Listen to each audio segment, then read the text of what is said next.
Today we're focusing on working on transition drills, transitioning from our primary weapon to our secondary weapon. It's a major point of emphasis for this shooting package that we're a part of to get ready for to be a direct action force. Yeah, so for this, it's very vital that they get this and understand their weapon systems, both pistol and rifle, for inside the shoot house, for their CQB piece. They gain those skills that not only for the small raids, but also in an open environment, they are able to execute any type of mission being comfortable with their rifles. It's been phenomenal. It's very much of a crawl, walk, run mentality where we're starting off super slow, just dry fire drills, and eventually we're going to start working into live fire and just slowly but surely get going. The company's at a great level right now, looking forward towards the 15th MEU. Got a couple more big stepping stones to get towards, but we'll be ready once the time comes. You're in collision now, steering. Everybody makes mistakes, okay? You make mistakes, I make mistakes. Every single person out there makes mistakes. Being a pilot shouldn't be a death sentence. And when you make a mistake in the airplane, that shouldn't kill you. So if you had a system that could recover you if you made a mistake, that would be a good thing. AUTO-GCAS stands for the Automatic Ground Collision Avoidance System. It was developed in the 1980s by the Air Force Research Lab by 5 computer scientists that were also aerodynamicists. It was designed to save lives down on the Edwards Ranges during test flying, because we had a lot of aircraft that had controlled flight into terrain on test flights. The Automatic Ground Collision Avoidance System was designed to automatically fly the airplane away from a hazardous situation so the pilot didn't die and we didn't lose the jet.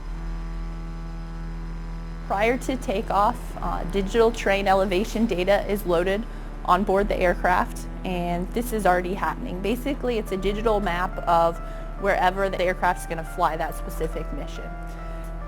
As the airplane is flying around, it's locating itself over that digital map with GPS and INS. At the same time, a trajectory prediction algorithm is running, and that recovery maneuver is to roll the aircraft to wings level 5G pull. If that ever intersects the two-dimensional profile, that's when it'll go ahead and command the fly-up. And so if the pilot sees this recovery happen, basically there'll be 2 chevrons that will appear in your heads-up display, and they'll touch in the middle. When they touch, that means the automatic system has taken control. This system was not only nuisance-free, but also that it could have protected against almost all of the past historical mishaps that we've lost due to controlled flight into terrain. This is a vast domain. We are building an environment that replicates the real world. So what we do is we bring a team of operators and analysts who will enable the commander by showing him the information space he's moving through.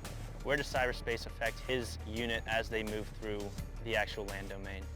And then follow on, how can we support his tactical objectives with the effects that we can bring in that domain. Our analysis and our recommendations through the warfighting functions ultimately get synchronized and presented to the brigade planners and brigade commander for his approval in terms of how does he want to accomplish his objectives. We are starting to shape our picture of where does cyberspace fit in the deep fight? Where does it fit in the close fight? These are all things that we're learning through our experience with the brigades at rotations like this. Okay, the tank is scanning for a target, it's rolling up, and it'll fire just after it gets up on top.